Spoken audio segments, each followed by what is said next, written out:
I am The mission of the TEA Project is really to inspire curiosity, because when we're not curious, we're hardened in our beliefs, we're hardened in kind of the prejudices that we have about everybody else. And the second that you take a moment and say, okay, if you're not that, well then what are you? Who are you?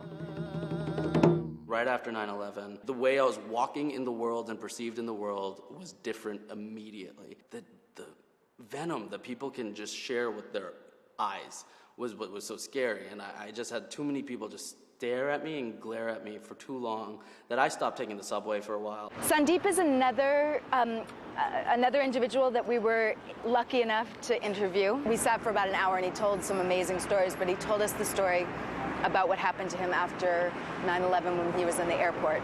Well, Detention is basically about this young college student who's trying to go on spring break, and he gets detained in the airport.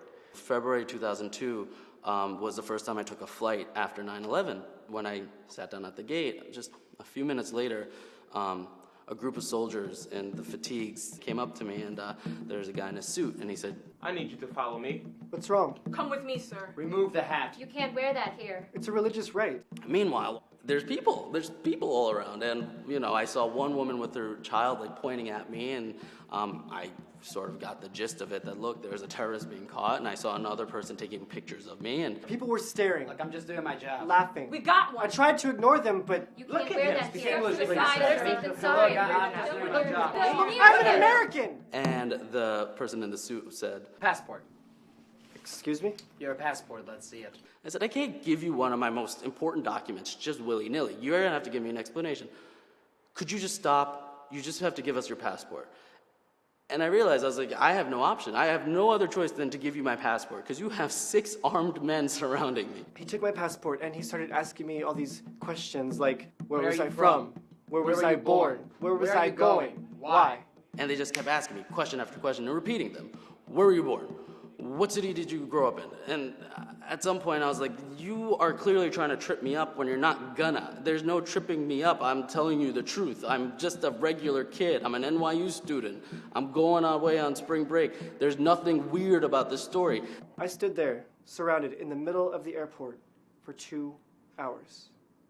2 hours of people pointing, laughing, whispering, taking pictures. 2 hours of people showing their kid what a terrorist looks like, and I felt ashamed. I felt ashamed for something that I hadn't even done.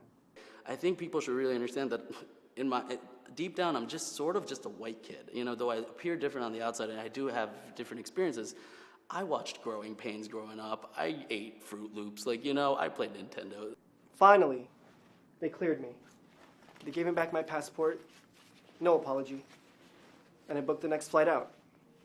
And when I sat back down at the gate, everyone sitting around me, they got up and they left.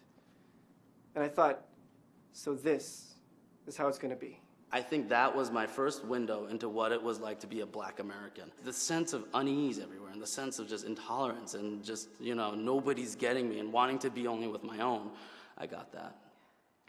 I'm not even Muslim. I'm Sikh. And my friends, they asked me, why didn't you just tell them you're not Muslim? But what then? Does that make it okay? Being lumped in with Muslims is actually a funny thing, because people often say, well, why don't you just tell everyone you're not Muslim, you're Sikh? Why should I allow somebody to be racist against a Muslim but not against a Sikh? Why should I differentiate myself? What next? Why should I should say, no, I'm a Sikh, but go be racist towards that Muslim down the street. No. And that's one of the few stories, I think really the only story in Under the Veil, in our play, that is almost verbatim. That story just was encapsulated in such a sort of dramatic and clear way, this idea of it affects everybody, and what do you do with it?